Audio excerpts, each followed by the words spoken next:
우리가 찾고자 하는 것은 오래전 흔적 없이 사라진 뒤 이곳에 묻혔다는 한 남자의 유골. 누구도 찾지 않았던, 찾을 수 없었던 남자의 죽음이 세상에 알려진 것은 지난 2011년.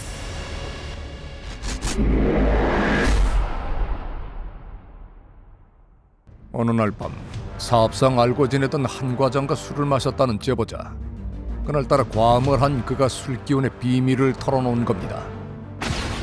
당시 한 과장은 어느 회사에서 운전기사 겸 비서로 일하고 있었는데 두 명의 사장 중 남자인 박 사장이 오래전 사무실에서 살인을 저지른 것을 목격했다는 얘기였습니다. 그 죽은 사람이 치권 관계가 있었대요. 그래서 날마다 이틀이 멀다 하고 와서 협박을 했대요. 돈 내놓으라고. 그 수면제 그 조피뎀 있잖아요. 그 커피 다 가지고 쓱 해갖고. 그날 한 과장은 박 사장의 애인이자 함께 사업을 하던 임 사장과 볼일을 보고 있었습니다. 두 사람이 박 사장의 다급한 연락을 받고 사무실에 도착했을 때 동업자는 이미 정신을 잃고 쓰러져 있었습니다. 놀란 임 사장이 사무실을 떠난 직후 갑자기 박 사장이 쓰러져 있는 동업자의 목을 졸랐다는 겁니다. 동업자가 사망하자 놀란 채 서 있는 한 과장에게 도움을 요청했다는 박 사장. 어쩔 수 없이 한 과장은 박 사장의 고향인 해남까지 함께 내려가 시신을 안매장하는 것도 도왔다고 합니다. 있기 전에 얼굴을 삽으로 뭉개듯이 하고 이 시체가 누군지 묻었는데 지문을 다 손가락을 잘라서 다른 데다 버리고. 그의 잔혹한 행각은 여기서 끝이 아니었습니다. 며칠 뒤 안매장 장소를 다시 찾아 시신을 또 한 번 훼손했다는 겁니다. 그 자리엔 여사장 임씨도 함께 했습니다. 피부를 상하게 할 목적으로 시신 위에 염산을 쏟아 부은 뒤 더욱 깊게 안매장을 했다는 박 사장. 이 끔찍한 일은 이후 7년간 오직 세 사람의 비밀로 세상에 드러나지 않았습니다. 각자가 술자리에서 내뱉은 실언은 소문으로 돌고 돌다 결국 사건이 일어난 지 7년 만이던 2011년 초 경찰의 귀에도 들어가게 됩니다. 완전 범죄로 묻힐 뻔했던 한 살인 사건이 피의자의 취중 고백으로 7년 만에 해결됐습니다. 경찰은 이들을 체포해 범행 사실을 일체 자백받았고 안매장 장소인 해남 야산을 수색했습니다. 3개월 동안 6차례에 걸쳐 대대적으로 발굴 작업을 진행했지만 끝내 시신은 발견되지 않았습니다. 하지만 경찰은 피해자의 생활 반응이 일체 없다는 사실과 공범인 한 과장과 방조범인 임 사장이 박 사장을 주범이라고 진술한 점을 토대로 박 사장을 구속하게 됩니다. 부동산 이제 사기하는 이제 어떤 일당들인데 그 명의를 이제 다른 어떤 사람을 데려와서 그 명의로 대출을 받아가지고 그걸 가지고 잠적을 하고. 임 사장을 주축으로 한 팀을 이뤘던 세 사람. 피해자는 노숙자나 노인들로부터 명의를 빌려 이들에게 돈을 받고 팔았던 모집책이었습니다. 일확천금을 꿈꾸며 사기 행각을 벌이기 시작한 이들. 그런데 일은 뜻대로 풀리지 않았다고 합니다. 뭐 서류가 뭐 미흡했든지 여러 가지 좀 부족한 게 있어서 담보대출이 안 나온 거죠. 그러던 중 피해자가 이들로부터 받아야 할 수수료 1,000만 원을 받지 못하게 되자 매일같이 찾아와 돈을 독촉하며 행패를 부리기 시작했다고 합니다. 사건이 일어난 그날도 마찬가지였습니다. 임 사장과 한 과장이 외근을 나가 혼자 사무실에 있었던 박 사장. 피해자를 말리던 박 사장의 눈에 수면제가 들어왔습니다. 아유, 좀 진정해라. 커피 한 잔 먹고 좀 우리가 돈이 되면 다 해서 쳐줄 테니까. 피해자는 수면제가 들어있는 커피를 마시고 곧 기절해버렸고 그때 마침 볼일을 보고 사무실로 돌아왔다는 두 사람. 뜻밖의 광경에 임 사장은 깜짝 놀라 그 즉시 자리를 벗어났다고 합니다. 박 사장과 한 과장 단 두 사람만 현장에 남았던 상황. 이때부터 사건에 대한 박 사장과 한 과장의 진술이 서로 엇갈리기 시작합니다. 먼저 한 과장의 진술입니다. 임 사장이 일냈구만 하면서 화를 내고 밖으로 나갔고 저는 소파에 쓰러져 있는 피해자를 보았는데 박 사장이 이 새끼 완전히 보내버려야 되겠어 라는 말을 하면서 양손으로 피해자의 목을 졸랐습니다. 멍하니 서있던 자신에게 박 사장이 도움을 요청해왔고 어쩔 수 없이 자신의 차량에 피해자의 시신을 실어 해남까지 가게 됐다는 것이 한 과장의 기억입니다. 박 사장의 말은 달랐습니다. 임 사장과 한 과장에게 제가 피해자에게 수면제를 먹여서 자고 있다고 말했습니다.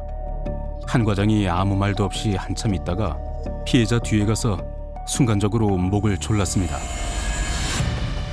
그러자 잠에서 깼는지 눈을 뜨고는 몸을 비틀기 시작했다는 피해자.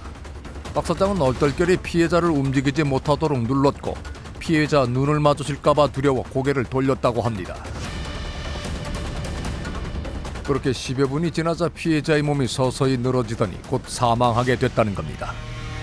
자기가 계속 아니라고 얘기는 했지만 그래도 DG를 이렇게 해보니까 또 박 얘기도 맞는 것 같아요. 그래서 뭐 제가 얘기를 했지만은 그게 잘 안 맞더라고 또.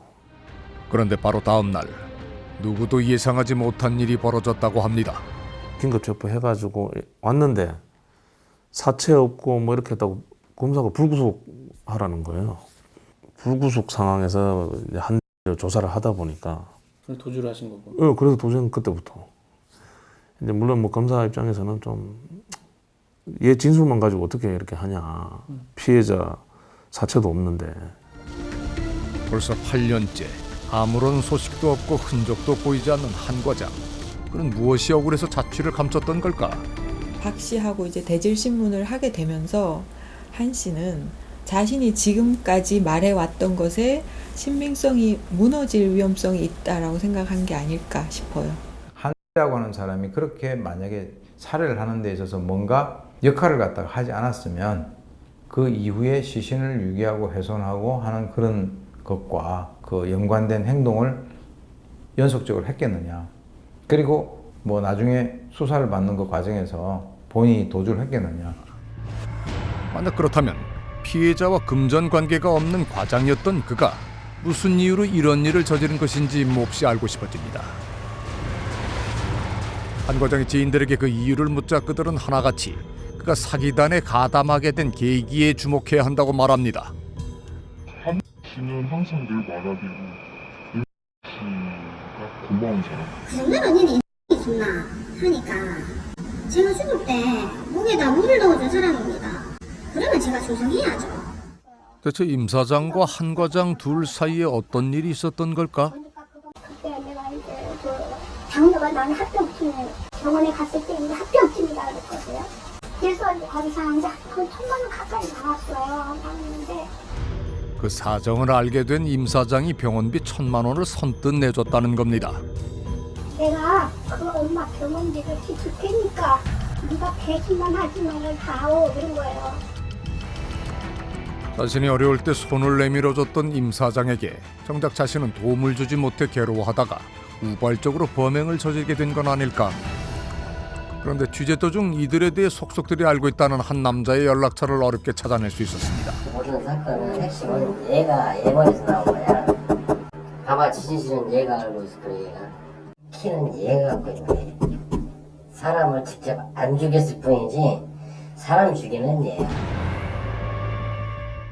당시 모든 업무를 통솔하며 사업을 진두지휘했다는 임 사장. 우린 가까스로 그녀의 가족이라는 한 사람을 찾을 수 있었습니다. 제일 큰 언니는 유고고춘다 했어요. 현찰로. 큰 언니가? 집 팔아서 준 거예요. 그놈들 친구들한테 다 떠보라고 돌려버린대요. 우리 큰 채널인 거, 그 남편은 그딴 사람을 죽였잖아요. 근데 알고 보니까 여기저기 똥꼬다가 그런 거예요. 가족들에게 투자금을 끌어모으고 사업자 명의도 언니의 이름을 빌렸다고 합니다. 피해를 입은 사람은 가족뿐만이 아니었습니다. 확인 결과 놀랍게도 그녀는 사기 전과 12범이었습니다. 알려진 피해 금액만 20억 원. 피해자들은 모두 그녀의 화려한 언변에 속을 수밖에 없었다고 말합니다. 그런데 임 사장에 대한 취재를 이어가던 중 그녀의 지인에게서 놀라운 얘기를 듣게 됐습니다. 네, 여보세요?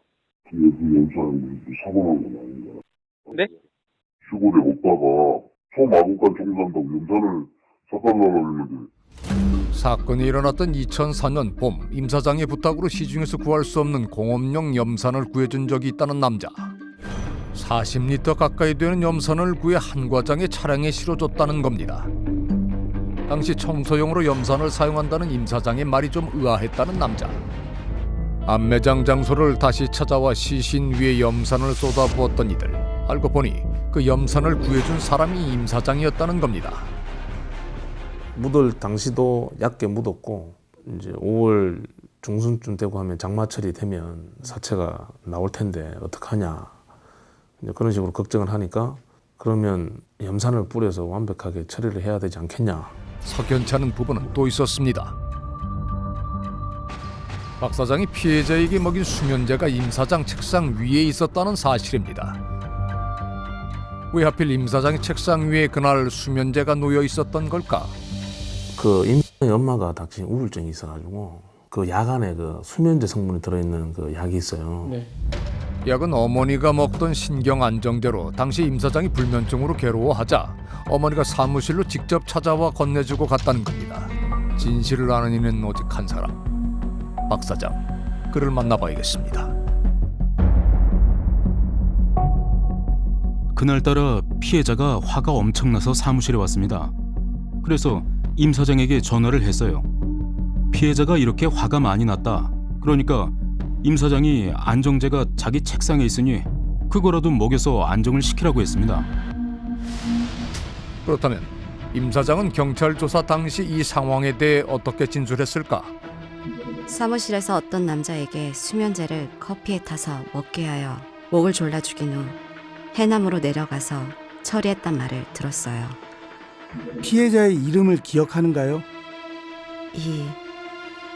뭐라고 했는데 잘 기억나지 않아요. 동업자였던 피해자에 대해 묻자 잘 기억나지 않는다고도 하고 피해자가 숨진 사실에 대해서도 며칠 뒤에나 알았다고 대답한 임 사장. 그러니까 피해자 자체를 몰랐다라고 하는 진술, 그 부분에 대해서는 이제 임 씨의 진술이 상당히 신빙성이 떨어지고 뭔가 이제 본인을 이 사건으로부터 가장 멀리 두려고 하는 그런 부분들이 눈에 띄는 것 같아요. 사실은 그렇게까지 페이크할 이유는 없거든요. 그러면 어떤 식으로든 자기가 사건에 연루되어 있고 그것에 대한 어떤 면죄를 받기 위해서 정보를 누락시키고자 노력했다고 봄직하죠. 하지만 그녀는 이 사건에 대해서 그 어떤 처벌도 받지 않았습니다. 살인교사 혐의에 대해서는 증거 불충분으로 불기소 처분을 받았습니다. 사건 이후 잦은 다툼으로 갈등을 겪었던 세 사람은 사업을 접고 각자의 길을 가기로 했다고 합니다. 그녀는 지금 어디에서 무엇을 하고 있을까? 사람들이 저 지금 형을 5년인가 7년인가 받았을 거예요, 사기로. 그리고 지금 교도소에 있어요. 이 사건하고 별개로 사기당했어요. 그녀는 현재 사기 혐의로 구속되어 구치소에 수감 중이라고 합니다. 하지만 지난 6월 다른 곳으로 이감됐다는 임 사장. 구치소 측은 그녀가 현재 어디에 있는지 알려줄 수 없다고 했습니다. 우린 추적을 포기하지 않았지만 끝내 그녀를 만날 수는 없었습니다. 그날의 진실을 아는 이는 오직 세 사람. 두 사람은 현재 쉽게 만날 수 없는 곳에 있고 한 사람은 생사조차 확인되지 않고 있습니다. 잡힐 듯 잡히지 않는 진실의 조각들. 아직 묻혀있는 그날의 진실. 그리고 어딘가에 숨어있을 퍼즐 조각. 세 사람의 진실 게임은 아직 끝나지 않았습니다.